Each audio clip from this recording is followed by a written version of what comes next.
মামলার আসামি উনি কুষ্টিয়া শহর লীগের সভাপতি হারুনা রশিদ।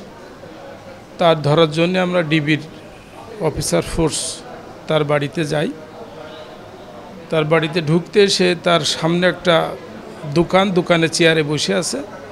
প্রথমে আমি যাই, সালাম দিয়ে আসসালামু আলাইকুম, সে উত্তর দেওয়ার পরে আমার অন্যান্য ফোর্স অফিসার এসে আমার পাশে দাঁড়ায়। তখন আমি বললাম যে আপনার নাম কি? বলল হারুনা রশিদ। বলার সাথে সাথে সে তার উপরে হয়তো বাসা, সে দৌড় দিছে। যেই দৌড় দিছে আমার অন্য অফিসার ফোর্স এবং আমি সহ আমরা ধরছি, সিঁড়িতে যেই ধরছি ও শুয়ে পড়েছে। তখন উপর থেকে ওই হারুনা রশিদের ছেলে আর তার ওয়াইফ আসছে এবং ছেলে সম্ভবত আমার তো মাথা নিচে আছে, তাকে ধরছি।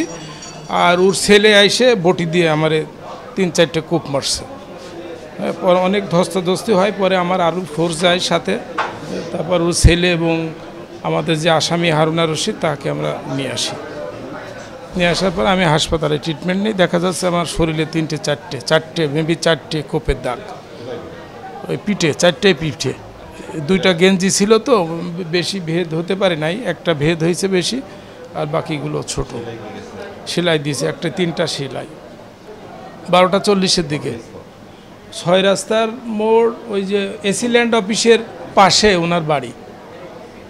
হারুনা রশিদের নিজ বাড়ির নিচতলায় দোকানে এবং ওনার ছেলে যে কোপ মারছে সে উপর থেকে বটি হাতে করে আসছে।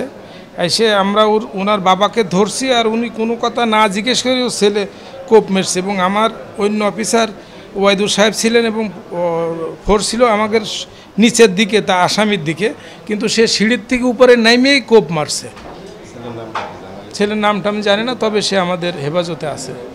আচ্ছা, আমি ইসরাফিল ভাইয়ের সাথেই ছিলাম। আসলে যেটা হয়েছে এটা টোটালি অপ্রত্যাশিত, কারণ আমাদের বিহেভিয়ার বা উনি যে সুন্দর করে সালাম দিয়েই কথা বলছে, আমরা সাথেই ছিলাম। পরবর্তীতে যে ঘটনাটা হয়েছে এটা রীতিমতো উনি দৌড় দিলে এরা সিঁড়িটা ক্লব ছিল, উপর থেকে এসে ওনার ছেলে বটি দিয়ে কোপ দিছে। এটা খুবই অপ্রত্যাশিত এবং অনভিপ্রেত, এটা তারা ঠিক করেনি, এটা আমরা এটা আশা করি না কখনো। আসলে পূর্বেরটা তো বলতে পারবো না, আমি আমার যতটুকু জানা এটা এখানে শহরকেন্দ্রিক, এটাই হয়তো প্রথম। আচ্ছা, রোগীটি হচ্ছে মারামারির ইতিহাস নিয়ে আমাদের ইমার্জেন্সি ডিপার্টমেন্টে আসেন। ওনার নাম হচ্ছে ইসরাফিল, 55 বছর বয়স। তো আমরা প্রাথমিক পরীক্ষা নিরীক্ষা করে ওনার পিঠের উপরে 2টি কাটা দাগ পাই, যেটা খুব বেশি মারাত্মক নয়। আমরা প্রাথমিক চিকিৎসা দিয়ে ওনাকে হাসপাতাল থেকে ছেড়ে দিই।